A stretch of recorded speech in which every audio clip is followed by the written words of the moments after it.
Welcome to Sakshi ఎడ్యుకేషన్.com. నేను మీ Prasanna Harikrishna, counsellor for career guidance and competitive examinations. So మీ అందరికీ తెలిసినటువంటి విషయమే, తెలంగాణ రాష్ట్రం లోపల నోటిఫికేషన్లకు సంబంధించినటువంటి పరంపర ఆల్రెడీ స్టార్ట్ అయింది. ఈ మంత్ లోపలనే మీరు చాలా రకాల నోటిఫికేషన్స్ను సోషల్ మీడియా లోపల, పేపర్ లోపల చూసుంటారు. వాటికి సంబంధించినటువంటి వేకెన్సీస్ కూడా అత్యద్భుతంగా మనకు నోటిఫై చేయబడడం జరిగింది తెలంగాణ రాష్ట్ర ప్రభుత్వం, అంటే టీఎస్పీఎస్సీ ద్వారా.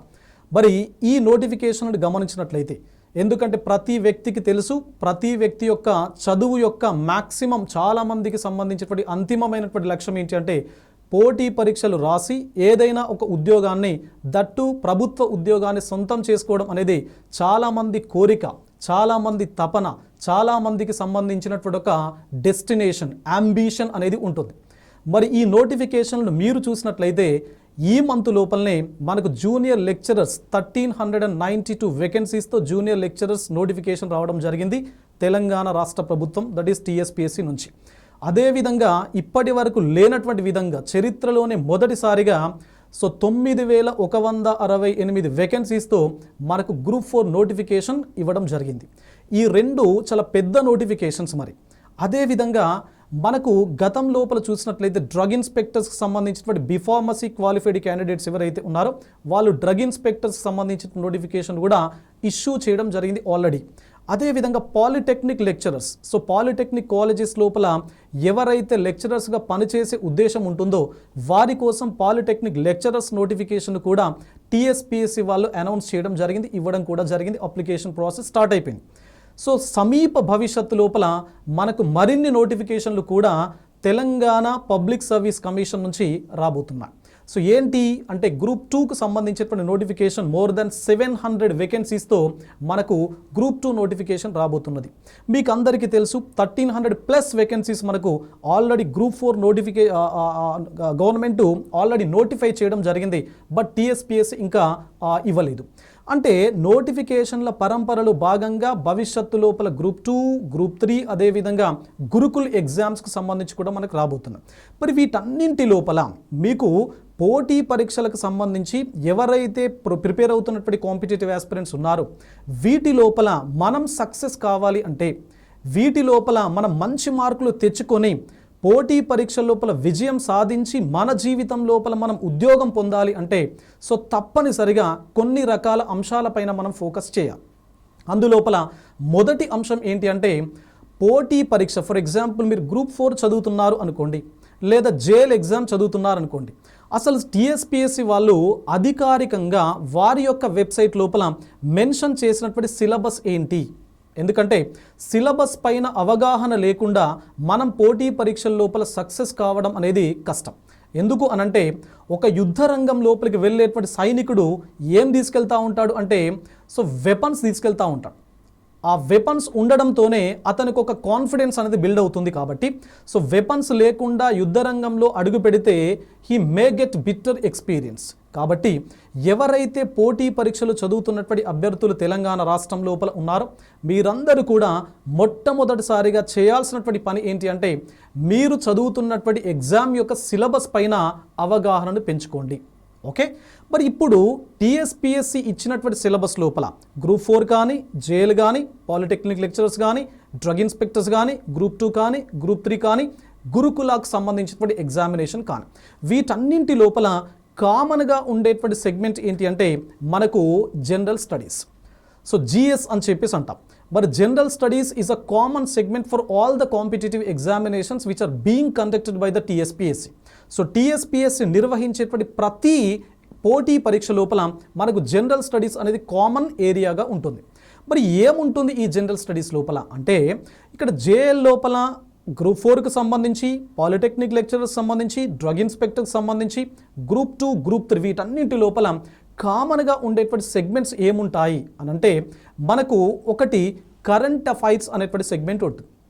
ఓకేనా, సో కరెంట్ అఫైర్స్ అనేది మీరు ఏ పోటీ పరీక్ష రాసినా కూడా ఇది చాలా ఇంపార్టెంట్ సెగ్మెంట్. కరెంట్ అఫైర్స్ లోపల అంతర్జాతీయ అంశాలు ఉంటాయి, జాతీయ అంశాలు ఉంటాయి, అదేవిధంగా ప్రాంతీయ అంశాలు ఉంటాయి. అంటే తెలంగాణ రాష్ట్రం లోపల రాసేటువంటి అభ్యర్థులు కాబట్టి తెలంగాణ రాష్ట్రం లోపల జరుగుతున్నటువంటి అభివృద్ధి కార్యక్రమాలు ఏవైతే ఉన్నాయో ఎట్లాంటి డెవలప్మెంట్స్ ఏవైతే ఉన్నాయో, ఇష్యూస్ ఏవైతే ఉన్నాయో, ఎట్లాంటి ఇనాగురేషన్స్ ఏవైతే ఉన్నాయో వీటిపైన ఎక్కువగా ఫోకస్ చేయాలి. అంటే పోటీ పరీక్షల లోపల కరెంట్ అఫైర్స్కి సంబంధించి అంతర్జాతీయ పరంగా, జాతీయ పరంగా, అదేవిధంగా రాష్ట్ర అంశాల లోపల మన స్ట్రాటజీ ఏంటి అంటే ఎక్కువ మొత్తం లోపల మీరు జాతీయ, రాష్ట్ర అంశాలపైన ఫోకస్ చేయండి. నెంబర్ 1.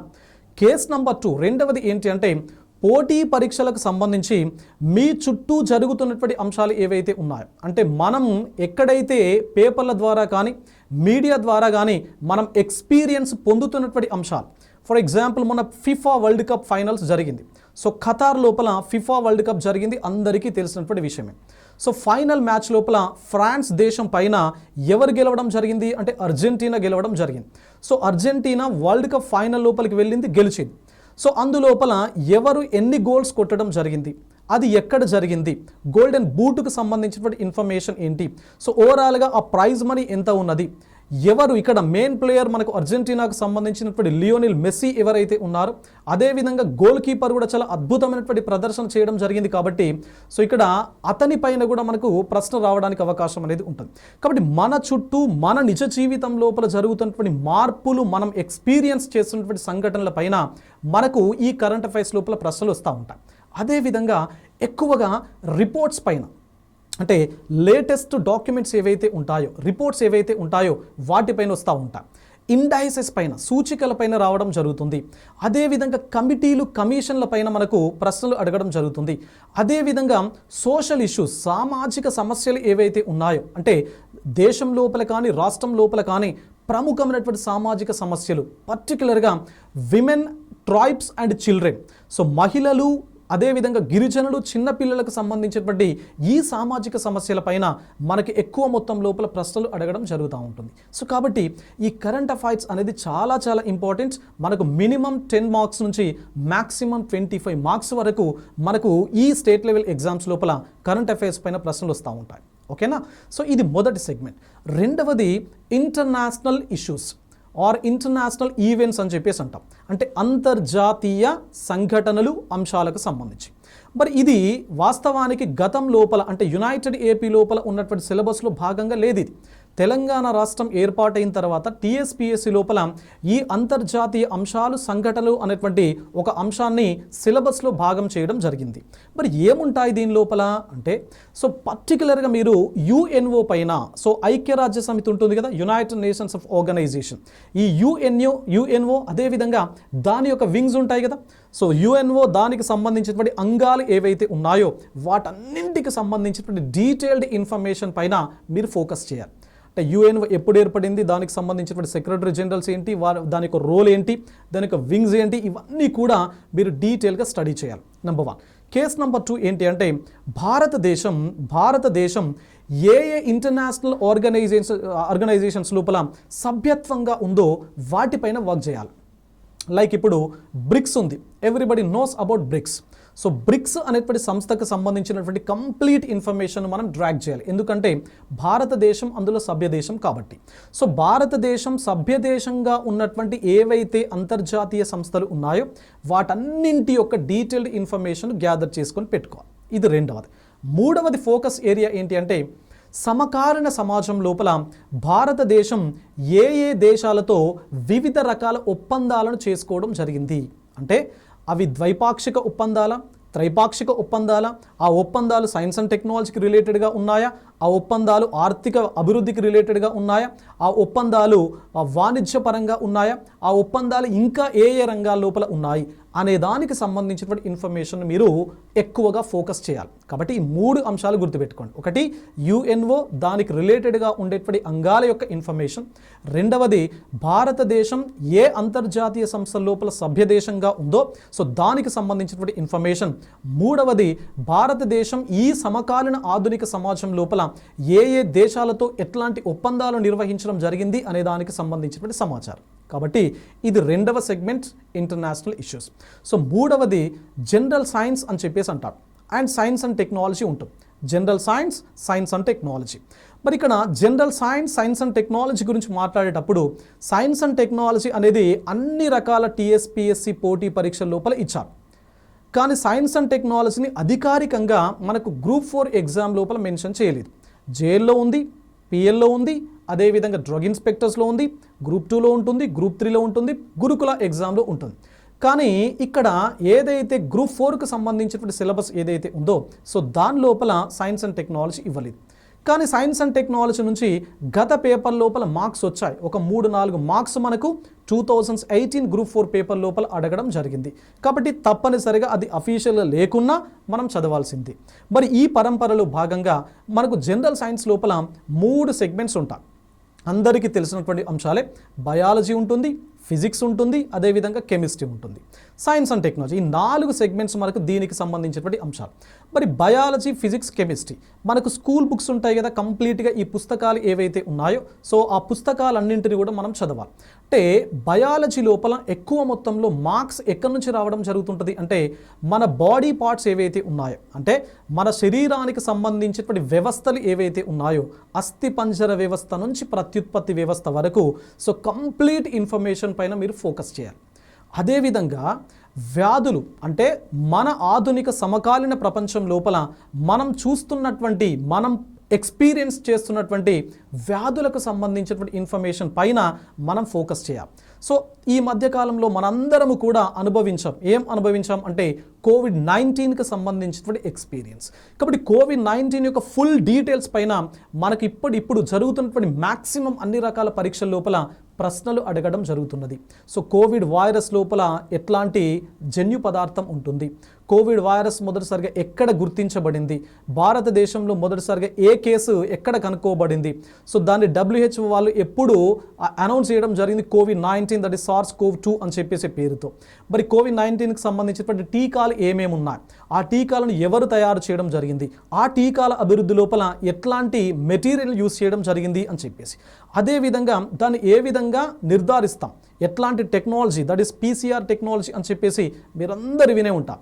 సో ఇట్లాంటి అంశాలు ఏవైతే ఉన్నాయో వాటిపైన ఫోకస్ చేయాలి.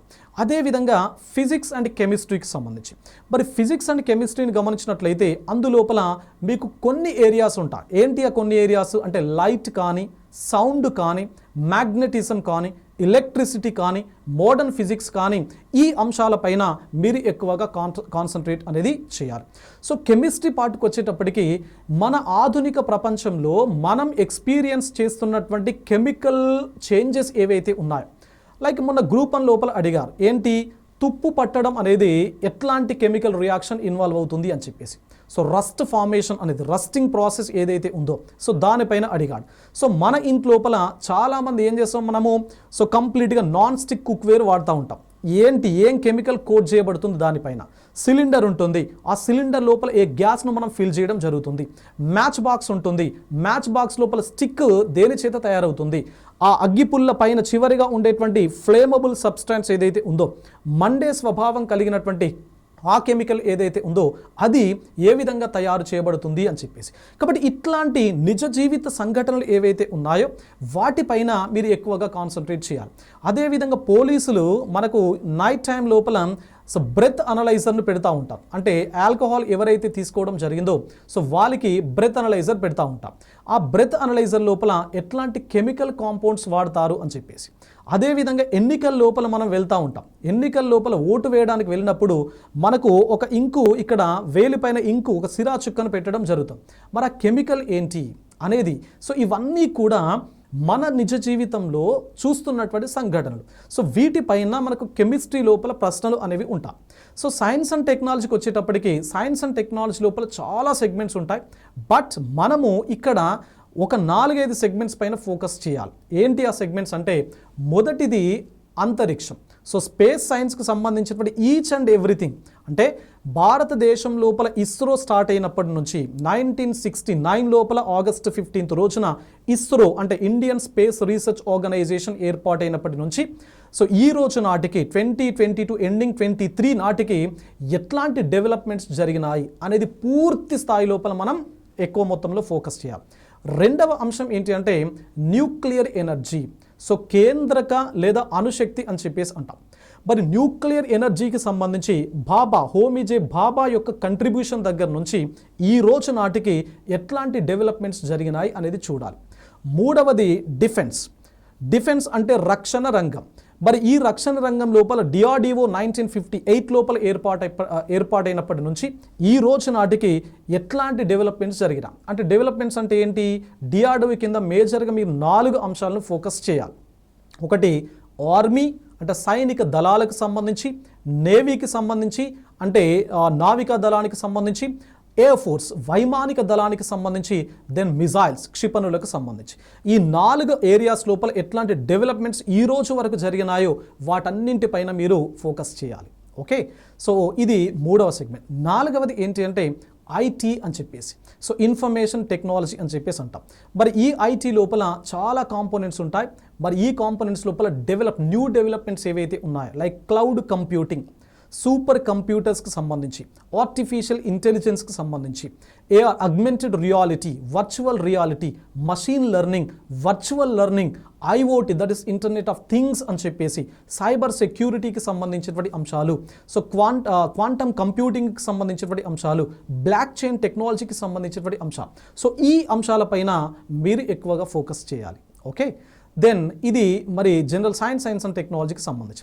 4వ అంశం ఏమి ఇవ్వడం జరుగుతుంది అని అంటే, 4వ అంశం లోపల మనం ఎక్కువగా ఫోకస్ చేసేది మోడర్న్ ఇండియన్ హిస్టరీ. అంటే మీకు సిలబస్ లోపల ఆధునిక భారతదేశ చరిత్ర ఇవ్వడం జరిగింది. మరి ఈ ఆధునిక భారతదేశ చరిత్ర ఓన్లీ అది మాత్రమే ఇచ్చాడు, జాతీయోద్యమం పైన ఎక్కువగా ఫోకస్ చేయండి అని చెప్పేసి అన్నాడు. అంటే మీ సిలబస్ లోపల మనకు ప్రాచీన భారతదేశ చరిత్ర కానీ, మధ్యయుగ భారతదేశ చరిత్ర కానీ గ్రూప్ 4 లోపల, అదేవిధంగా జైల్ లోపల ఇప్పుడు ఇచ్చినటువంటి నోటిఫికేషన్స్లో లేదు. మరి ఈ ఆధునిక భారతదేశ చరిత్ర చదివేటప్పుడు మీరు ఎక్కడి నుండి స్టార్ట్ చేయాలి అంటే, 1498 వాస్కోడా గామా ఎప్పుడైతే భారతదేశం లోపలికి ఎంటర్ కావడం జరుగుతుందో, సో పోర్చుగల్ నుంచి భారతదేశం లోపల కేరళ దట్ ఈస్ కాలికట్ తీర ప్రాంతాన్ని ఎప్పుడైతే విజిట్ చేయడం జరుగుతుందో అక్కడి నుంచి మీరు స్టార్ట్ చేయండి. అంటే పోర్చుగీస్ వాళ్ళు రావడం జరిగింది. వారి తర్వాత చాలామంది భారతదేశానికి విదేశీయులు వచ్చారు. వచ్చిన తర్వాత భారతీయులతో మమేకం కాకుండా యుద్ధాలను చేయడం జరిగింది. ఎట్లాంటి యుద్ధాలు చేయడం జరిగింది? ఫైనల్గా బ్రిటిష్ సామ్రాజ్య స్థాపన భారతదేశం లోపల జరిగింది. మరి జరిగిన తర్వాత బ్రిటిషర్స్కు వ్యతిరేకంగా మనం ఫైట్ చేయడం జరిగింది. సో ఆ ఫైట్ చేయడం లోపల 1857 తిరుగుబాటు కావచ్చు, లేకపోతే 1885 తర్వాత ఎప్పుడైతే INC that is Indian national Congress ఏవో హ్యూమ్ అనేటువంటి ఒక వ్యక్తి చేత ఏర్పాటు కావడం జరిగిందో, సో అప్పటి నుంచి మితవాదులు మోడరేట్స్ యొక్క కంట్రిబ్యూషన్, అతివాదులు ఎక్స్ట్రీమిస్ట్స్ యొక్క కంట్రిబ్యూషన్,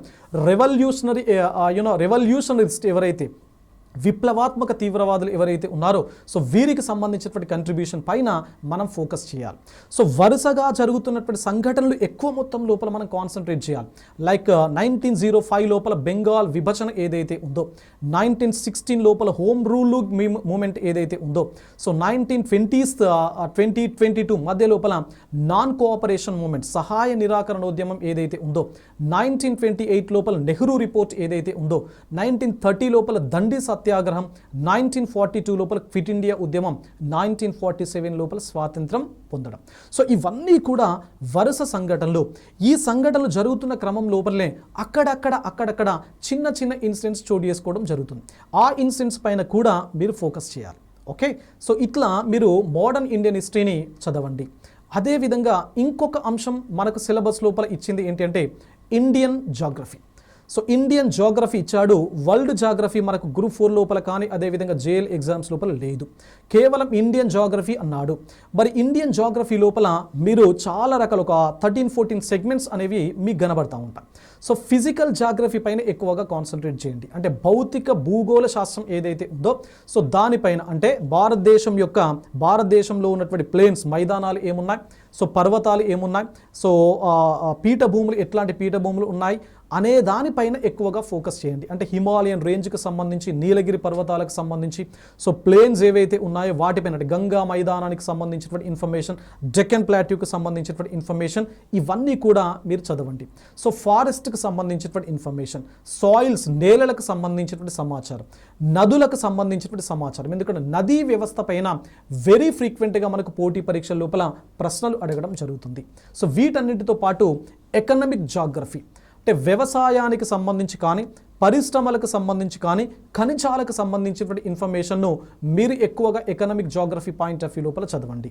అదేవిధంగా డెమోగ్రఫీకి సంబంధించి పాపులేషన్ జాగ్రఫీ అని చెప్పేసి అంటాం. సో ఈ పాపులేషన్కు రిలేటెడ్గా ఉండేటువంటి ఇన్ఫర్మేషన్ కూడా మీరు ఎక్కువగా ఫోకస్ చేయండి. ఎందుకంటే జనాభా పైన 1-2 ప్రశ్నలు వెరీ ఫ్రీక్వెంట్గా మనకు పోటీ పరీక్షల లోపల రిఫ్లెక్ట్ కావడం అనేది జరుగుతుంది. సో కాబట్టి సేమ్ కాంటెక్స్ట్ ఏదైతే ఉందో ఆ కాంటెక్స్ట్ను ఎకానమీ యాంగిల్ లోపల కూడా చూడండి. సో ఇండియన్ ఎకానమీ అంట, social economic development of India అనేటువంటి సిలబస్ను మీకు ఇవ్వడం జరిగింది. మరి ఈ ఎకానమీ లోపల మనం వేటిపైన ఎక్కువగా ఫోకస్ చేయాలి అంటే, సో ప్లాన్స్ ఏవైతే ఉన్నాయో ప్రణాళికలు అని చెప్పేసి, so first plan to 12th plan వరకు మొత్తం డీటెయిల్డ్ ఇన్ఫర్మేషన్ గ్యాదర్ చేయండి. సో అన్ఎంప్లాయ్మెంట్ అండ్ పావర్టీ, పేదరికం, అదేవిధంగా నిరుద్యోగానికి సంబంధించినటువంటి లేటెస్ట్ రిపోర్ట్స్ సర్వేతో ఎకానమీ చదివేటప్పుడు తప్పనిసరిగా మీరు ఏం చేయాలి అంటే సర్వే బేస్డ్గా చదవండి. అంటే సర్వేను ఉన్నటువంటి కాన్సెప్ట్కి అనుసంధానించుకుంటూ సమన్వయం చేసుకుంటూ తప్పనిసరిగా చదివితే మీకు మంచి మార్కులు ఫెచ్ కావడానికి అవకాశం అనేది ఉంటుంది. కాబట్టి ఈ ప్లాన్స్ అనేది పేదరికం, నిరుద్యోగం అనేటువంటి అంశాలు కానీ, జాతీయ ఆదాయం, నేషనల్ ఇన్కమ్ అని చెప్పేసి మనకు పోటీ పరీక్షల లోపల జనరల్ స్టడీస్ సెగ్మెంట్ లోపల ఎకానమీకి మార్క్స్ వెయిటేజ్ కొంచెం మిగతా ఏరియాస్తో పోల్చితే తక్కువగా ఉంటుంది. మరి తక్కువగా ఉన్నప్పటికీ వచ్చినటువంటి మార్కుల లోపల ఎక్కువ మార్కులు ఏ సెగ్మెంట్ నుంచి రావడం జరుగుతూ ఉంటుంది అంటే నేషనల్ ఇన్కమ్, జాతీయ ఆదాయం నుంచి మనకి ఎక్కువ మొత్తం లోపల మార్కులు రావడం జరుగుతుంది అనేటువంటి విషయాన్ని గుర్తుపెట్టుకోండి. అదేవిధంగా బ్యాంకింగ్ అనే దానికి సంబంధించి, సో బ్యాంకింగ్ అండ్ ట్యాక్సెస్, బ్యాంకుల వ్యవస్థ, అదేవిధంగా పన్నులకు సంబంధించినటువంటి ఇన్ఫర్మేషన్ పైన మీరు చదవండి. సో వీటన్నింటితో పాటుగా ఆర్థిక సంస్కరణలు, ఎకనామిక్ రిఫార్మ్స్ పైన కూడా మీరు ఫోకస్ చేయాలి. ఓకే, సో ఇట్లా మీరు ఎకానమీ పైన ఎక్కువగా కాన్సన్ట్రేట్ చేయాల్సినటువంటి అవసరం అనేది ఉంటుంది. Then come to polity. So Indian polity సెగ్మెంట్ను కనుక చూసినట్లయితే మరొక సెగ్మెంట్, ఈ పాలిటీ లోపల భారత రాజ్యాంగ పరిణామం, so evolution of Indian constitution, that is 1773 regulating చట్టం నుంచి సో కంప్లీట్గా ఈరోజు అంటే 73rd 74th కాన్స్టిట్యూషనల్ అమెండ్మెంట్స్ ఏవైతే ఉన్నాయో, సో 73 74వ రాజ్యాంగ సవరణల చట్టాల వరకు సో మొత్తం చదవాలి. సో ఇందు లోపల ఎక్కువగా ఫోకస్ చేయాల్సినటువంటి అంశాలు ఏంటి అంటే ప్రియంబుల్, ప్రవేశికను బాగా చదవండి. సో ఫండమెంటల్ రైట్స్, ప్రాథమిక హక్కులను చదవండి. Directive principles of state policy, ఆదేశిక సూత్రాలను చదవండి. సెంట్రల్ గవర్నమెంట్, స్టేట్ గవర్నమెంట్, రాజ్యాంగబద్ధమైనటువంటి సంస్థలు, పర్టికులర్గా ఎలక్షన్ కమిషన్కి సంబంధించినటువంటి రిఫార్మ్స్, సంస్కరణలపైన ఎక్కువగా ఫోకస్ చేయండి. దెన్ ఫైనల్గా 73 74వ రాజ్యాంగ సవరణ చట్టాలను ఎక్కువగా కాన్సన్ట్రేట్ చేయండి. సో ఇది మీకు పాలిటీకి సంబంధించి.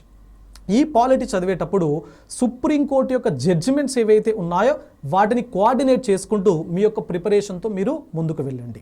సో ఇది పాలిటీ. సో ఎకానమీ చూసాం, హిస్టరీ చూసాం, జాగ్రఫీ చూసాం, పాలిటీ చూసాం. ఇంకొక సెగ్మెంట్ ఏంటి అంటే పర్యావరణ సమస్యలు, అదేవిధంగా విపత్తు నిర్వహణ అనేది. సో ఈ పర్యావరణాన్ని ఏ విధంగా చదవాలి అంటే బేసిక్స్ ఉంటాయి మనకు కొన్ని. ఆవరణ వ్యవస్థ అంటే ఏంటి, పర్యావరణం అంటే ఏంటి, జీవ వైవిధ్యం అంటే ఏంటి, ఇట్లాంటి బేసిక్ కాంపోనెంట్స్ ఉంటాయి. ఈ బేసిక్స్ పైన మీరు పట్టు సాధించాలి. బేసిక్స్ పైన పట్టు సాధించి అప్పుడు దాని లోపల న్యూ డెవలప్మెంట్స్ ఏవైతే ఉన్నాయో అంటే జీవ వైవిధ్యానికి సంబంధించినటువంటి సంరక్షణ పద్ధతులు ఏమున్నా, ఎట్లాంటి కన్వెన్షన్స్ ఇప్పటి వరకు జరిగాయి, ఆ కన్వెన్షన్స్ ఏం చెప్తున్నాయి, అదేవిధంగా జీవ వైవిధ్య సంరక్షణ లోపల బయోస్పియర్ రిజర్వుల పాత్ర ఏంటి, జాతీయ పార్కుల ఏంటి, శాంక్చురీస్ పాత్ర ఏంటి అనే దానిపైన ఫోకస్ చేయాలి. అదేవిధంగా కాలుష్యం, పర్యావరణం కంప్లీట్గా చేంజ్ అవుతుంది కాబట్టి కాలుష్యానికి సంబంధించినటువంటి కాలుష్య కాలు ఏంటి, మరి ఆ కాలుష్య కాలపైన గవర్నమెంట్ ఆఫ్ ఇండియా ఎట్లాంటి స్టెప్స్ను ఇంప్లిమెంట్ చేయడం జరుగుతున్నది అని చెప్పేసి సో వీటిపైన ఫోకస్ చేయాలి. వీటన్నిటితో పాటు ప్రపంచ పర్యావరణ సమస్యలు ఉంటాయి. మనకు గ్లోబల్ వార్మింగ్ కానీ, గ్రీన్ హౌస్ ఎఫెక్ట్ అని చెప్పేసి అంటుంటాం, యాసిడ్ రెయిన్స్, ఆమ్ల వర్షాలు అని చెప్పేసి, ఓజోన్ డిప్లీషన్ అంటే ఓజోన్ పొర క్షీణత, ఘన వ్యర్థ పదార్థాలకు సంబంధించినటువంటి నిర్వహణ, వీటన్నింటిపైన మీరు కాన్సన్ట్రేట్ చేయాలి. సో ఫైనల్గా సస్టైనబుల్ డెవలప్మెంట్కి సంబంధించి, సుస్థిరాభివృద్ధికి సంబంధించి బ్రంట్లాండ్ కమిషన్ ఇచ్చినటువంటి రిపోర్టును ఎక్కువగా మీరు ఫోకస్ చేయండి. అదేవిధంగా 2015 to 2030 వరకు అమలు లోపల ఉన్నటువంటి సస్టైనబుల్ డెవలప్మెంట్ గోల్స్, సుస్థిరాభివృద్ధి లక్ష్యాలు ఏవైతే 17 ఉన్నాయో ఆ 17 లక్ష్యాలను విత్ నంబరింగ్తో మీరు గుర్తుపెట్టుకునే ప్రయత్నం చేయాలి. మరి ఈ సస్టైనబుల్ డెవలప్మెంట్ గోల్స్ను అచీవ్ చేయడం కోసము ప్రపంచవ్యాప్తంగా ఎట్లాంటి ఇనిషియేటివ్స్ తీసుకున్నాయి వివిధ దేశాలు, వివిధ సంస్థలు, భారతదేశం లోపల ఎట్లాంటి ఇనిషియేటివ్స్ తీసుకొని ఇంప్లిమెంట్ చేయడం జరుగుతుంది. సో వీటిపైన మీరు కాన్సన్ట్రేట్ చేయండి. దెన్ ఇంకొక సెగ్మెంట్ ఏమన్నాము, విపత్తు నిర్వహణ. సో డిజాస్టర్ మేనేజ్మెంట్ అని చెప్పేసి అన్నాం. తెలంగాణ రాష్ట్రం లోపల జరుగుతున్నటువంటి పోటీ పరీక్షల లోపల ఈ విపత్తు నిర్వహణ పైన మనకు ప్రశ్నలు కొంచెం తక్కువగానే వస్తున్నాయి. గతం లోపల యునైటెడ్ ఏపీ ఉన్నప్పుడు మనకు ఒక 10 నుంచి 18 మార్కుల వేటేజ్ మనకు ఏది విపత్తు నిర్వహణ పైన ఉండేది. కానీ తెలంగాణ రాష్ట్రం లోపల విపత్తుల యొక్క ఇంటెన్సిటీ తక్కువ. ఎందుకంటే తెలంగాణ రాష్ట్రానికి ఎట్లాంటి కోస్టల్ లైన్ లేదు, కోస్టల్ ఏరియా లేదు కాబట్టి సునామీల ప్రభావం తక్కువ, సైక్లోన్స్ ఇంపాక్ట్ తక్కువ, అదేవిధంగా ఏమంటారు ఫ్లడ్స్ ఇంపాక్ట్ కూడా కొంచెం తక్కువ. కాకపోతే తెలంగాణ రాష్ట్రం లోపల ఫ్లడ్స్ రావా అంటే వస్తాయి, అర్బన్ ఫ్లడ్స్ వస్తాయి. సో అక్కడ వచ్చేటువంటి బంగాళాఖాతం లోపల ఏర్పాటైనటువంటి సైక్లోన్స్ ఏదైతే ఉందో దాని యొక్క ప్రభావం ఇండైరెక్ట్గా తెలంగాణ ప్రాంతం పైన ఉంటుంది.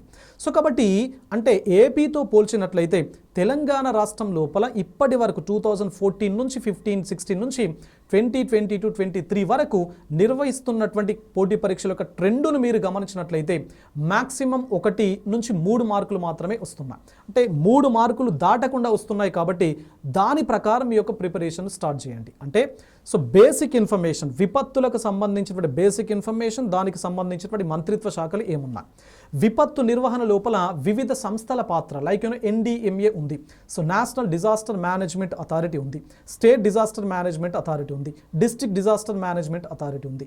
అదేవిధంగా ఈ వ్యవస్థతో పాటుగా చట్టం ఉంది, NDMA యాక్ట్ 2006. అదేవిధంగా ఇంకా ఎట్లాంటి సంస్థలు ఉన్నాయి, NDRF ఏ విధంగా పనిచేస్తూ ఉంటుంది. సో ఇట్లా బేసిక్ ఇన్ఫర్మేషన్తో పాటుగా నిర్వహణ మేనేజ్మెంట్ సెగ్మెంట్ పైన ఫోకస్ చేయండి. ఓకే, ఇది డిజాస్టర్కి సంబంధించి. అదేవిధంగా మరొకటి సోషల్ ఎక్స్క్లూజన్ ఉంటుంది, సామాజిక మినహాయింపు లేదా సామాజిక వెలి అని చెప్పేసి అంటాం. అయితే ఈ సోషల్ ఎక్స్క్లూజన్ అనేది గ్రూప్ 4 సిలబస్లో లేదు, మిగతా అన్నింటి లోపల లైక్ జనరల్ స్టడీస్ రిలేటెడ్గా ఉండేటువంటి జేఎల్ కానీ, పిఎల్ కానీ, అదేవిధంగా డ్రగ్ ఇన్స్పెక్టర్స్ కానీ, లేకపోతే గ్రూప్ 2, గ్రూప్ 3 ఎగ్జామ్స్ లోపల, గురుకుల ఎగ్జామ్స్ లోపల మనకు సోషల్ ఎక్స్క్లూజన్ అనేటువంటి టాపిక్ ఉంటుంది. సో దీని లోపల ఏమి ఇచ్చారు మీకు అంటే, ఒకటి రైట్స్ ఇష్యూస్ అన్నాడు, రెండవది ఇంక్లూజివ్ పాలసీస్ అన్నాడు. అంటే హక్కుల సమస్యలు, అదేవిధంగా సమ్మిళిత విధానాలు అని చెప్పేసి. ఎవరు హక్కుల సమస్యలతో బాధపడతారు అంటే భారత కాంటెక్స్ట్ లోపల మహిళలు వాళ్ళ హక్కులను కోల్పోవడం జరుగుతుంది చాలా సందర్భాల లోపల, పిల్లలు వాళ్ళ హక్కులను కోల్పోవడం జరుగుతుంది, వృద్ధులు కోల్పోవడం జరుగుతుంది, దివ్యాంగులు లేదా వికలాంగులు కోల్పోవడం జరుగుతుంది, ట్రైబ్స్ అంటే గిరిజనులు కోల్పోవడం జరుగుతుంది. సో వీళ్ళందరూ వాళ్ళ హక్కుల పరమైనటువంటి సమస్యలతో బాధపడుతున్నప్పుడు ఓకే, మరి వాళ్ళను ఓదార్చడం కోసము ఎట్లాంటి విధానాలను తీసుకురావడం జరిగింది ప్రభుత్వాలు అంటే వీళ్ళ అభివృద్ధి కోసం, వీళ్ళ సంక్షేమం కోసం. ఫర్ ఎగ్జాంపుల్ మహిళలనే తీసుకున్నట్లయితే మహిళల యొక్క హక్కుల సమస్యలను అడ్రస్ చేయడం కోసం ప్రభుత్వం ఎట్లాంటి చట్టాలను తీసుకొచ్చింది, ఎట్లాంటి పథకాలను ఇంప్లిమెంట్ చేస్తుంది, ఎట్లాంటి విధానాలను ఏర్పాటు చేయడం జరిగింది, ఇంప్లిమెంట్ చేయడం జరుగుతుంది, ఎట్లాంటి సంస్థాగత నిర్మాణాన్ని ఏర్పాటు చేసి వాళ్ళ హక్కుల కోసం వాళ్ళకు కొన్ని రకాల రిలీఫ్ యాక్టివిటీస్ని, వెల్ఫేర్ యాక్టివిటీస్ని చేపట్టడం జరుగుతుంది. సో ఇట్లా మీరు ఈ అంశాన్ని ఫోకస్ చేయండి. ఓకే, అదేవిధంగా ఇప్పుడు తెలంగాణ రాష్ట్రానికి సంబంధించినటువంటి ఇష్యూస్కి వచ్చే ముందు మరొక 2 సెగ్మెంట్స్ ఏంటి అంటే logical reasoning and data interpretation. Okay, so logical reasoning and data interpretation అని చెప్పేసి మరొక సెగ్మెంట్ ఉంటుంది. సో ఈ సెగ్మెంట్ అనేది తెలంగాణ రాష్ట్ర ప్రభుత్వం, తెలంగాణ పబ్లిక్ సర్వీస్ కమిషన్ నిర్వహించే ప్రతి పోటీ పరీక్ష లోపల ఈ logical reasoning and data interpretation అనే టాపిక్ ఉంటుంది. సో దీనికి మినిమం 15 to maximum 25 మార్క్స్ వరకు వేటేజ్ అనేది ఉన్నది. కాబట్టి చాలామంది అభ్యర్థులు నాన్ మ్యాథ్స్ స్టూడెంట్స్ ఎవరైతే ఉన్నారో సో లెక్కలు రావు నాకు అని చెప్పేసి ఇబ్బంది పడుతూ ఉంటారు, బాధపడుతూ ఉంటారు. సో ఎట్టి పరిస్థితుల లోపల మీరు బాధపడద్దు, ఎందుకంటే ఇక్కడ ఉన్నది ప్యూర్ మ్యాథ్స్ కాదు. ఓకే, అంటే ప్యూర్గా మనం హై స్కూల్ లెవెల్ లోపల ట్రిగోనామెట్రీ, త్రికోణమితియో, జామెట్రియో, లేకపోతే ఆల్జిబ్రానో, సో ఇట్లాంటి ప్రాబ్లమ్స్ కావు. ఏంటిది రీజనింగ్కి రిలేటెడ్గా ఉండేటువంటి అంశం. లైక్ క్లాక్స్ ఉంటాయి, గడియారాలు, క్యాలెండర్స్ ఉంటాయి, రక్త సంబంధాలు ఉంటాయి, సో డైరెక్షన్స్ ఉంటాయి, అదేవిధంగా సీటింగ్ అరేంజ్మెంట్ ఉంటుంది. సో ఇవన్నీ కూడా మీరు ఒకసారి కనుక చదివితే మీ యొక్క విశ్లేషణ సామర్థ్యంతో కూడుకున్నటువంటి ఏరియా ఇది. ఇక్కడ నుంచి చాలా మార్కులు వస్తాయి. మళ్ళీ చెప్తున్నాను, అభ్యర్థులందరూ కూడా కొంచెం జాగ్రత్తగా గమనించి జాగ్రత్తగా ప్రిపేర్ కండి. ఇది మ్యాథమెటిక్స్ కాదు. Okay, so it is not a rocket science. Everybody can understand it in a proper way. So ఈజీగా మనం అర్థం చేసుకోవచ్చు. ఒకసారి కనుక చదివితే దాన్ని అర్థం చేసుకున్నటువంటి ఆ ఎబిలిటీ, మెంటల్ ఎబిలిటీ కనుక మనకు ఉంటే ఈజీగా దాన్ని మనం అర్థం చేసుకుంటాం. మ్యాక్సిమం మార్క్స్ మనం తెచ్చుకునేటువంటి అవకాశం అనేది ఉంటుంది. అదేవిధంగా ఈ లాజికల్ రీజనింగ్తో పాటుగా డేటా ఇంటర్ప్రిటేషన్ అనేది కూడా ఇచ్చాడు. సో డేటా ఇంటర్ప్రిటేషన్ లోపల మీకు ఏమిస్తుంది, డేటాను మీరు ఇంటర్ప్రిట్ చేయాలి. అంటే ఒక డేటాను మీకు ఇవ్వడం జరుగుతుంది. ఆ డేటాను చూసి దాన్ని ఇంటర్ప్రిట్ చేసి దాని కింద ఇచ్చినటువంటి ప్రశ్నలు ఏవైతే ఉన్నాయో వాటికి మీరు ఆన్సర్స్ రాయాలి. ఫర్ ఎగ్జాంపుల్ ఒక ట్యాబులేషన్ ఇస్తాడు, ఒక టేబుల్ ఇస్తాడు మీకు. ఎగ్జామ్ లోపల ఒక టేబుల్ ఇస్తాడు. ఒక స్కూల్ లేదా కాలేజ్కి సంబంధించినటువంటి అడ్మిషన్స్ పైన ఒక టేబుల్ ఇచ్చాడు అనుకోండి. ఆ టేబుల్ను కంప్లీట్గా విశ్లేషించి కింద ఇచ్చినటువంటి ప్రశ్నలు ఏవైతే ఉన్నాయో వాటికి మీరు ఆన్సర్స్ రాయాలి. ఇది ఒకటి. అదేవిధంగా పై చార్ట్స్ ఉంటాయి, బార్ డయాగ్రామ్స్ ఉంటాయి, లైన్ గ్రాఫ్స్ ఉంటాయి. ఇవన్నీ మీకు మనం జనరల్గా అక్కడక్కడ కొన్ని రకాల బ్యాంకింగ్ ఎగ్జామ్స్ లోపల మనం చూస్తూ ఉంటాం. సో లైన్ గ్రాఫ్స్ కానీ, పై చార్ట్స్ కానీ, బార్ డయాగ్రామ్స్ కానీ, టాబ్యులేషన్ కానీ, ఇవన్నీ కూడా మనకు డేటా ఇంటర్ప్రిటేషన్లో భాగంగా ఉంటాం. వీటన్నింటిపైన మనం పర్ఫెక్ట్గా ఆన్సర్ చేయడం కోసం జనరల్గా ప్రతి పోటీ పరీక్షలకు సంబంధించినటువంటి అభ్యర్థి రేషియోస్, పర్సంటేజెస్, యావరేజెస్, ఈ మూడింటిపైన కొంచెం బేసిక్ వర్క్ చేయండి. సగటుల పైన మీకు కొంత అవేర్నెస్ ఉండాలి, నిష్పత్తుల పైన కొంత అవేర్నెస్ ఉండాలి, శాతాల పైన కొంత అవేర్నెస్ అనేది ఉండాలి. సో వీటిపైన అవేర్నెస్తో పాటు పార్ట్నర్షిప్, భాగస్వామ్యాల పైన కూడా కొంత మీరు డెవలప్ చేయండి. చేస్తే ఈ డేటా ఇంటర్ప్రిటేషన్ లోపల ఇచ్చినటువంటి డేటాకు కింద అడిగినటువంటి ప్రశ్నలకు ఈజీగా మీరు ఆన్సర్ చేస్తారు. ఎట్లా అడుగుతాడు ప్రశ్నలు అంటే శాతాల పైన అడుగుతాడు, పర్సంటేజ్ పైన కానీ, లేకపోతే యావరేజెస్ పైన కానీ, లేకపోతే రేషియోస్ పైన కానీ, పార్ట్నర్షిప్స్ను బేస్ చేసుకొని మనకు కింద అడిగినటువంటి ప్రశ్నలు ఉంటాయి. కాబట్టి సో దానిపైన ఫోకస్ చేయండి. ఓకే, సో మరొక ముఖ్యమైనటువంటి సెగ్మెంట్ ఏంటి అంటే జనరల్ ఇంగ్లీష్. సో సిలబస్ లోపల ఏమన్నాడు అంటే 10th స్టాండర్డ్ అన్నాడు. మరి సిలబస్ లోపల ఇచ్చిన ఈ జనరల్ ఇంగ్లీష్ అనేది మనకు అఫీషియల్గా గ్రూప్ 4 జనరల్ స్టడీస్ లోపల లేదు. మిగతా అన్ని జనరల్ స్టడీస్లో ఉంటుంది. లైక్ జేఎల్ ఎగ్జామ్ లోపల కానీ, పిఎల్ ఎగ్జామ్ లోపల కానీ, డ్రగ్ ఇన్స్పెక్టర్స్ కానీ, గ్రూప్ 2 కానీ, గ్రూప్ 3 కానీ, గురుకులాస్ కానీ, వీటన్నింటి లోపల జనరల్ ఇంగ్లీష్ అనేది ఉన్నది. గ్రూప్ 4 లోపల లేదు. గ్రూప్ 4 లోపల పేపర్ 2 సెక్రటేరియల్ ఎబిలిటీస్ లోపల కేవలం ఒక passage and rearrangement of sentences అనేటువంటి కోణం లోపల ఇచ్చాడు. That is not pure general English. Okay, మరి ఈ జనరల్ ఇంగ్లీష్ జేఎల్ ఆస్పిరెంట్స్ లేదా ఇతరత్ర జనరల్ స్టడీస్ ప్రిపేర్ అవుతున్నటువంటి అభ్యర్థులు జనరల్ ఇంగ్లీష్ను ఏ విధంగా అర్థం చేసుకోవాలి? 10th స్టాండర్డ్ అన్నారు కాబట్టి మనము చదువుకున్నప్పుడు స్కూల్ లోపల ఉన్నటువంటి గ్రామర్ ఏదైతే ఉందో సో ఆ గ్రామర్ పైన మీరు ఎక్కువగా పట్టును సాధించాలి. ఓకే, సో మనం చదువుకుంటాం కదా, active voice, passive voice, direct, indirect, degree of comparisons ఏవైతే ఉన్నాయో, సో ఆ సెంటెన్స్ టైప్స్ ఏవైతే ఉన్నాయో, వర్బ్ ఏదైతే ఉందో, టెన్సెస్ ఏవైతే ఉన్నాయో, ఇవన్నీ బేసిక్స్ ఉంటాయి కదా. సో పంక్చువేషన్, మార్క్స్కి సంబంధించి, ఇడియమ్స్ అండ్ ఫ్రేజెస్కి సంబంధించి ఇవన్నీ బేసిక్ కాన్సెప్ట్స్ ఉంటాయి. కాకపోతే వీటిపైన కూడా మనకు 15 నుంచి 25 మార్కులు రావడానికి అవకాశం ఉంటుంది.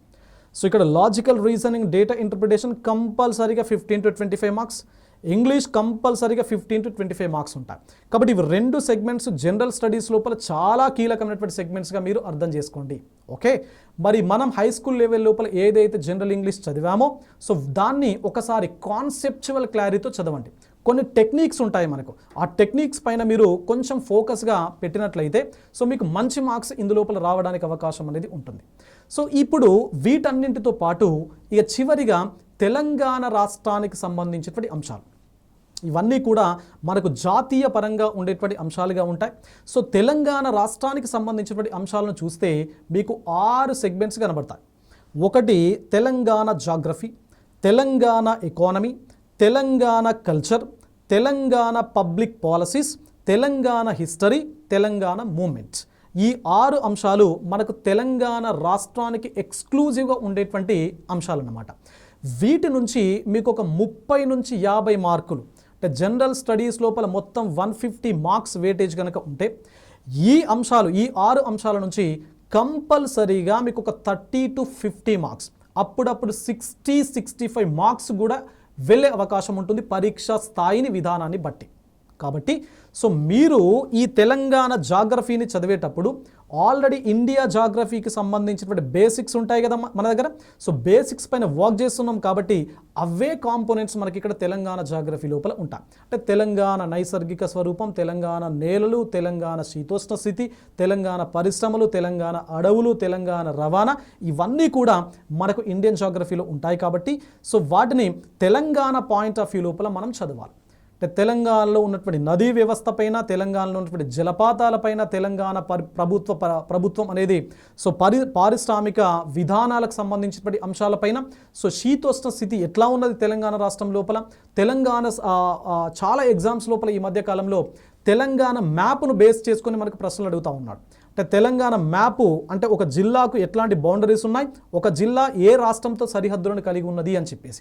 కాబట్టి మ్యాప్ పాయింట్ ఆఫ్ వ్యూ లోపల తెలంగాణను ఫస్ట్ మీరు బేసిక్గా బాగా స్టడీ చేయండి. సో స్టడీ చేస్తే మీకు ఇండియన్ జాగ్రఫీలో ఉన్నటువంటి బేసిక్స్ని ఇటు అప్లై చేయండి, మంచి మార్క్స్ తెచ్చుకోండి. రెండవది తెలంగాణ ఎకానమీ. ఇండియన్ ఎకానమీ లోపల ఉన్నటువంటి బేసిక్స్ను తెలంగాణకు అప్లై చేయండి. అంటే తెలంగాణ యొక్క అగ్రికల్చర్ ఎట్లా ఉంది, తెలంగాణ ఇండస్ట్రీస్ ఎట్లా ఉంది, తెలంగాణ సర్వీస్ సెక్టర్ ఎట్లా ఉంది, తెలంగాణ లోపల టూరిజం ఏ విధంగా ఉంది. సో ఇవన్నీ కూడా మనకు ఎకానమీ పాయింట్ ఆఫ్ వ్యూ లోపల కనబడుతూ ఉంటాయి. పర్టికులర్గా తెలంగాణ లోపల ల్యాండ్ రిఫార్మ్స్, సో భూ సంస్కరణల పరిస్థితి ఎట్లా ఉంది, ఇప్పటి వరకు ఎన్ని రకాల భూ సంస్కరణలకు సంబంధించినటువంటి చట్టాలు వచ్చాయి, సో ధరణి వెబ్సైట్కి సంబంధించినటువంటి ఇన్ఫర్మేషన్ ఏదైతే ఉందో, అదేవిధంగా ఈ ప్రస్తుత గవర్నమెంట్ ఏదైతే ఉందో ఈ గవర్నమెంట్ తీసుకుంటున్నటువంటి స్టెప్స్ ఏవైతే ఉన్నాయో అవన్నీ కూడా మీరు చదవాలి. ఇది రెండవది. మూడవది తెలంగాణ ప్రభుత్వ విధానాలు. అంటే తెలంగాణ రాష్ట్రం ఏర్పాటైన తర్వాత అనేక రకాల సంక్షేమ పథకాలను లాంచ్ చేసి ఇంప్లిమెంట్ చేయడం జరుగుతుంది. Like mission Kakatiya, mission Bhagiratha, తెలంగాణకు Harithaharam, Dalit Bandhu, Aasara pensions, double bedroom flats ఏవైతే ఉన్నాయో, రైతు బంధు, రైతు బీమా, సో కేసీఆర్ కిట్, ఆరోగ్య లక్ష్మి, ఇవన్నింటితో పాటుగా నిన్న మొన్న లాంచ్ చేసినటువంటి కేసీఆర్ న్యూట్రిషన్ కిట్ వరకు కూడా మీరు తప్పనిసరిగా ప్రతి పథకాన్ని ఎవరు ప్రారంభించారు, ఎక్కడ ప్రారంభించారు, ఎప్పుడు ప్రారంభించారు, దాని యొక్క లక్ష్యాలు ఏ విధంగా ఉన్నాయి, దానికి ఇన్స్పిరేషన్ ఎవరు, దాని లోపల ఇప్పుడు బడ్జెట్ అలొకేషన్స్ ఎట్లా ఉన్నాయి, సర్వేకు రిలేటెడ్గా ఉండేటువంటి ఇన్ఫర్మేషన్ ఏమున్నది. సో ఇది మీరు ఫోకస్ చేయండి. నాలుగవ అంశం ఏంటి, తెలంగాణ కల్చర్. మరి తెలంగాణ కల్చర్ లోపల ఎట్లాంటి జాతరలు ఉన్నాయి, ఎట్లాంటి పండుగలు ఉన్నాయి, ఎట్లాంటి నృత్యాలు ఉన్నాయి, ఎట్లాంటి కళా బృందాలు ఉన్నాయి, ఎట్లాంటి రచయితలు ఉన్నారు, ఎట్లాంటి పుస్తకాలను ఇప్పటి వరకు పబ్లిష్ చేయడం జరిగింది. సో ఇట్లాంటి అన్ని ఎట్లాంటి వంటకాలు ఏవైతే ఉన్నాయో, ఎట్లాంటి వేషధారణ ఏదైతే ఉందో వీటన్నింటిపైన మనకు ప్రశ్నలు వస్తాయి.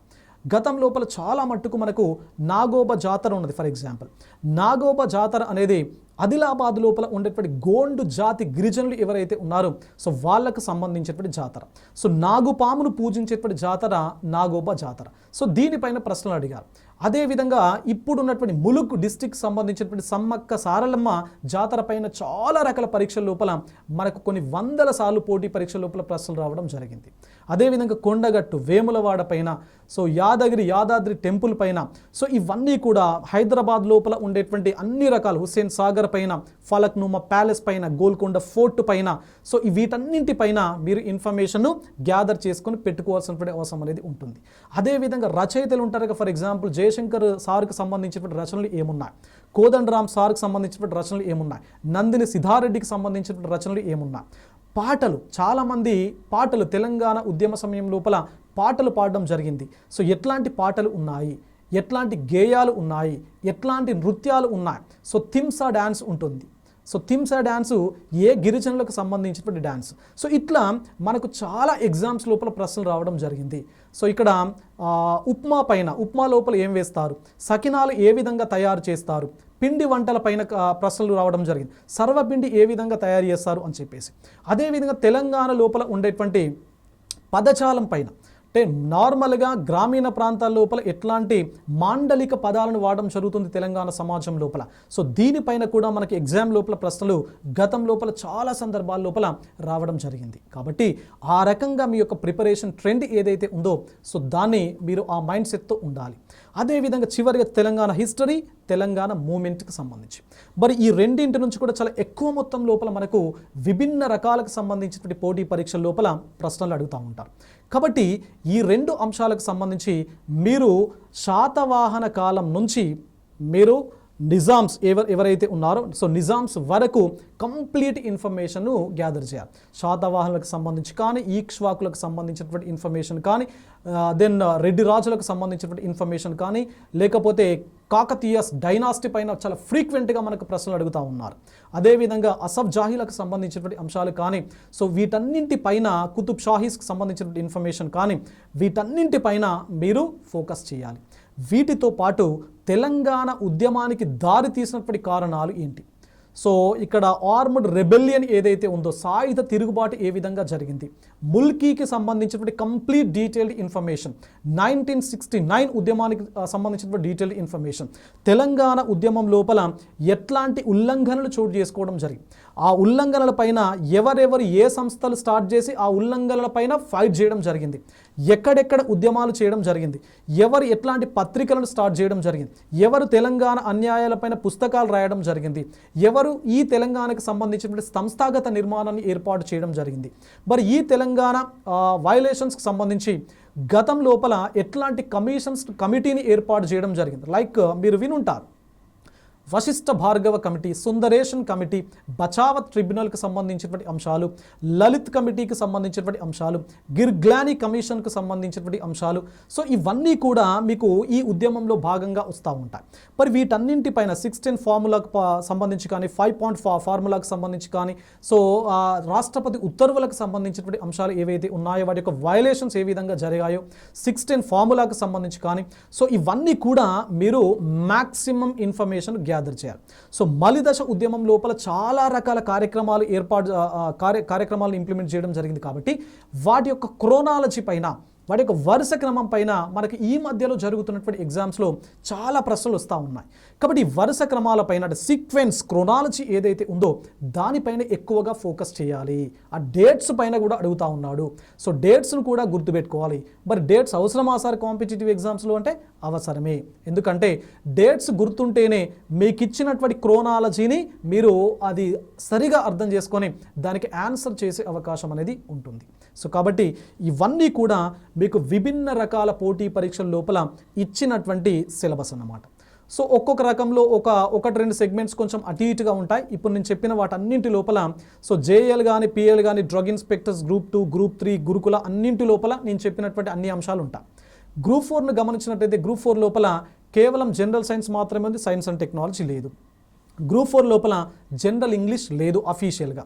సో ఇట్లా కొంచెం 1-2 సెగ్మెంట్స్ లోపల అటు ఇటు ఉంటాయి. కానీ ఇప్పుడు నేను చెప్పినటువంటి సిలబస్ అనాలిసిస్ ఏదైతే ఉందో, ఆ ఓరియంటేషన్ ఏదైతే ఉందో, సో దాన్ని మీరు తప్పనిసరిగా ఫాలో కనుక అయితే మీరు రాయబోయే భవిష్యత్ ఎగ్జామ్స్ లోపల తప్పనిసరిగా విజయ దుందుబి మోగించే అవకాశం ఉంటుంది. మరి ఈ అన్ని అంశాలు నేను విశ్లేషించినటువంటి అన్ని అంశాలకు సంబంధించి ఏం చదవాలి, మరి సో ఎట్లాంటి పుస్తకాలను మనం చదవాలి అనేది చాలా చాలా ఇంపార్టెంట్ ఆస్పెక్ట్. ఎందుకంటే సిలబస్ మన దగ్గర ఉండడమే కాదు, సిలబస్ను మనం విశ్లేషించడమే కాదు, సిలబస్ను మనం అర్థం చేసుకోవడమే కాదు, మరి దాన్ని అర్థం చేసుకున్న దాన్ని మనం ఇంప్లిమెంట్ చేయాలి. సో ఇంప్లిమెంట్ చేయాలి అంటే మనకు తప్పనిసరిగా పుస్తకాల అవైలబిలిటీ అనేది ఉండాలి. మరి ఎట్లాంటి పుస్తకాలు చదవాలి అంటే, సో సాధారణంగా రాష్ట్ర స్థాయి లోపల జరుగుతున్నటువంటి పోటీ పరీక్షలు కాబట్టి సో ప్రాథమికంగా అందరూ కూడా first priority should be given to Telugu academy పుస్తకాలు. సో తెలుగు అకాడమీ పుస్తకాలకు తప్పనిసరిగా మనం ప్రయారిటీ ఇవ్వాల్సిందే. దెన్ బిఆర్ అంబేద్కర్ యూనివర్సిటీ వాళ్ళు పబ్లిష్ చేసినటువంటి పుస్తకాలు. దెన్ ఇంకొక స్టెప్ ముందుకు వేస్తే ఈ మధ్యలో జరుగుతున్నటువంటి ఎగ్జామ్స్ లోపల ఎన్సీఈఆర్టీ బేస్డ్ అంటే ఇండియన్ నేషనల్ ఆస్పెక్ట్స్ ఏవైతే ఉన్నాయో, like Indian geography, Indian polity, Indian economy, అదేవిధంగా ఇండియన్ హిస్టరీకి సంబంధించి, జనరల్ సైన్స్కి సంబంధించి, ఎన్వైర్న్మెంట్కి సంబంధించి, డిజాస్టర్కి సంబంధించి, ఇవి ఇండియా లెవెల్లో ఉండేటువంటి కామన్ కోర్ ఆస్పెక్ట్స్. ఈ అంశాలపైన మనకు ఎక్కువ మొత్తంలో ప్రశ్నలు ఎక్కడి నుంచి రావడం జరుగుతుంది అంటే ఎన్సీఈఆర్టీస్ నుంచి అడుగుతున్నారు. అంటే 2014 తర్వాత టీఎస్పీఎస్సీ ఏర్పాటైన తర్వాత, నోటిఫికేషన్ల పరంపర స్టార్ట్ అయిన తర్వాత ఈ రోజు నాటికి జరిగినటువంటి మ్యాక్సిమం పరీక్షల లోపల మనకు జాతీయ అంశాలకు సంబంధించి ఈ ఎన్సీఈఆర్టీ బుక్స్ను బేస్ చేసుకొని ప్రశ్నలు అడుగుతున్నారు. కాబట్టి తెలుగు అకాడమీతో పాటు doctor BR Ambedkar university publish చేసినటువంటి పుస్తకాలతో పాటు ఎన్సీఈఆర్టీ పుస్తకాలను కూడా చదవండి. సో వీటన్నింటితో పాటు మీకు సింపుల్గా ఉండడం కోసం ఆల్రెడీ మీకు అందరికీ తెలుసు విన్నర్స్ పబ్లికేషన్స్ ప్రచురించినటువంటి పుస్తకాలు మీకు మార్కెట్లో ఉంటాయి. వీటన్నిటి లోపల ఎన్సీఈఆర్టీకి సంబంధించినటువంటి కంప్లీట్ జిస్ట్ని అంతా కూడా తీసి అది పబ్లిష్ చేయడం జరిగింది. కాబట్టి సో వీటన్నింటిని కూడా అంటే గవర్నమెంట్ సోర్సెస్తో పాటు సింప్లిఫికేషన్ కోసం మీరు విన్నర్స్ పబ్లికేషన్ పుస్తకాలు చదవచ్చు. ఓకేనా? సో ఇవన్నీ కూడా మీకు ఏంటి సోర్సెస్ అన్నమాట. ఈ సోర్సెస్ను జాగ్రత్తగా మీరు సెలెక్ట్ చేసుకోండి. అనవసరంగా ఎక్కువ మొత్తం లోపల పుస్తకాలను చదివే పరిస్థితి తెచ్చుకోకండి. మనం చాలా పిన్ పాయింట్గా చదవాలి. ఎందుకంటే we don't have that much of time. మనకు అంత ఎక్కువ టైం లేదు కదా, మ్యాక్సిమం 5 to 6 months ఉంది. కాబట్టి మరి general studies is an ocean. General studies అనేది ఒక పెద్ద మహాసముద్రం. ఈ మహాసముద్రాన్ని మనం ఈదాలి అంటే మనకు తప్పనిసరిగా కొన్ని స్ట్రాటజీస్, వ్యూహాలు అనేవి ఉండాలి. సో సిలబస్ను జాగ్రత్తగా అర్థం చేసుకుంటే దానికి ఎట్లాంటి పుస్తకం ఉంది ఆ పుస్తకాన్ని తీసుకోండి. సో దాన్ని మ్యాక్సిమం చదవండి, ఒక 2-3 సార్లు చదవండి. సో ఈ విధంగా చదివితే మీకు సబ్జెక్టు పైన అవగాహన వస్తుంది. ఆ అవగాహనతో మీరు కనుక ఎగ్జామ్కి అపియర్ అయితే సో తప్పనిసరిగా మీకు ఎగ్జామ్ లోపల మంచి మార్కులు వస్తాయి, మీరు సక్సెస్ అవుతారు. కాబట్టి my dear students, my dear competitive aspirants of Telangana state, Telangana రాష్ట్రానికి సంబంధించినటువంటి అందరూ అభ్యర్థులు నేను అడిగేది ఏంటంటే, నా సలహా ఏంటి అంటే, చాలా రకాల నోటిఫికేషన్లు వస్తున్నాయి కాబట్టి కన్ఫ్యూజ్ కాకుండా మీరు ఏ ఎగ్జామ్కు ఫిట్ అవుతారు. ఎందుకంటే డిగ్రీ క్వాలిఫికేషన్ ఉన్న వాళ్ళు అన్ని రకాల ఎగ్జామ్స్కి ఎలిజిబుల్, పీజీ ఉంటే జేఎల్ లాంటి ఎగ్జామ్స్కి ఎలిజిబుల్ ఉంటాం.